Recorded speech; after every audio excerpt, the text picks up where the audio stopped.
Shalom, selamat bertemu kembali dalam Renungan Harian edisi hari ini, Jumat tanggal 25 September tahun 2020, Nas Gereja Kalimantan Evangelis, Kisah Para Rasul pasal 13 ayat 32-41 dengan perikop ke Antiokhia di Pisidia. Mari kita berdoa. Bapa yang bertahta di dalam kerajaan sorga, kami mau mengerti dan memahami firman-Mu ini. Tetapi pengertian kami sangat terbatas. Kami mohon Roh Kudus menuntun kami tidak hanya mendengar, tapi juga memampukan kami untuk melakukannya dalam hidup kami setiap hari. Amin. Saudaraku yang dikasihi Tuhan Yesus Kristus, seorang teman bernama Dr. Yeyen Timala menulis deretan kalimat dalam status WhatsApp-nya begini. Godaan terbesar bagi seseorang pembawa berita adalah keinginan untuk menjadi berita juga. Padahal dia saja, maksudnya Allah, harus semakin besar, aku harus semakin kecil. Lalu saudaraku, di bawah status itu ditulisnya dengan huruf miring deretan syair lagu sekolah hari Minggu yang sampai saat ini saya hafal, yang berbunyi, dia harus semakin bertambah, ku harus semakin berkurang. Nama Yesus saja disembah, ku di tempat paling belakang. Lalu jika syair lagu tersebut saya lanjutkan, bila Yesus ditinggikan dan salibnya diberitakan, pasti dia menarik semua orang datang kepadanya sekarang. Saudaraku, Paulus dan kawan-kawannya sedang menjadi pusat perhatian. Sebab mereka sedang membawa sebuah berita yang sangat besar, berita yang akan membuat orang-orang mengenal siapa Yesus, bahkan pada saatnya memutuskan untuk menjadi pengikut Yesus. Paulus mengatakan kepada orang yang hadir dalam rumah ibadah pada saat itu bahwa kedatangan Yesus merupakan pemenuhan sejarah. Hal ini ia ungkapkan dengan memaparkan garis besar karya keselamatan yang Allah lakukan melalui Yesus. Serta ia juga sampaikan kisah sejarah umat Israel mulai dari Mesir sampai kepada pengalaman perjalanan hidup rohani Daud yang sungguh luar biasa. Semua itu akan digenapi juga kepada keturunannya melalui kebangkitan Yesus, dikatakan dalam ayat 32-34.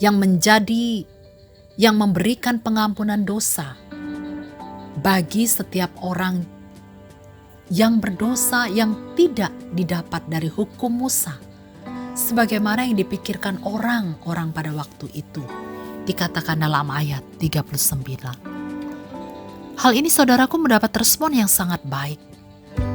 Terbukti setelah itu dikatakan dalam ayat 42, Paulus dan Barnabas diminta untuk hadir dan berbicara kembali pada hari Sabat berikutnya di rumah ibadat di Pisidia.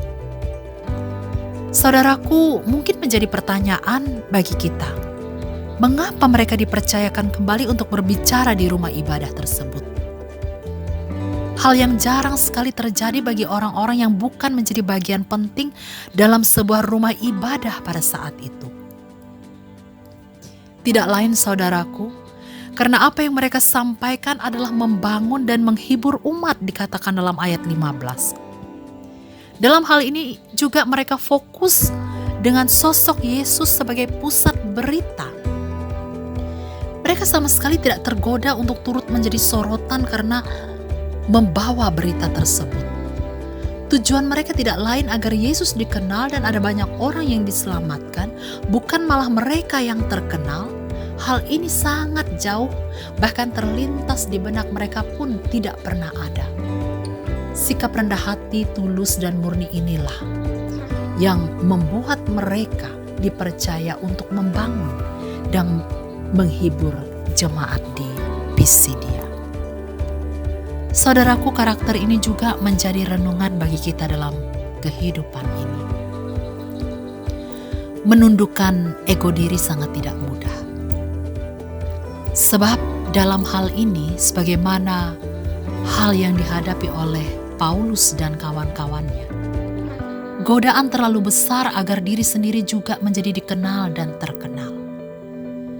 Namun pilihan sikap Paulus dan kawan-kawannya ini justru menjadikan mereka berharga di hadapan orang banyak. Tanpa mereka minta, tanpa mereka cari atau ciptakan. Sebab ketulusan hati akan sampai kepada orang-orang yang menerima ketulusan dan kebaikan hati mereka. Hal ini juga saudaraku berlaku bagi kita sekalian. Ketika kita melakukan segala apapun, lakukanlah itu dengan hati, dengan murni, tanpa ada maksud apapun. Apalagi kita menjadi pusat berita. Kiranya melalui diri kita ada banyak hal indah yang disampaikan dan menjadi berkat serta sukacita bagi sekitar kita. Sehingga seperti lirik lagu di atas tadi, melalui diri kita, nama Yesus saja disembah, di tempat paling belakang. Inilah contoh teladan hidup karakter yang diberikan, yang diperlihatkan oleh Paulus dan kawan-kawannya. Tuhan memberkati dan menolong kita melakukan kehendak-Nya. Amin.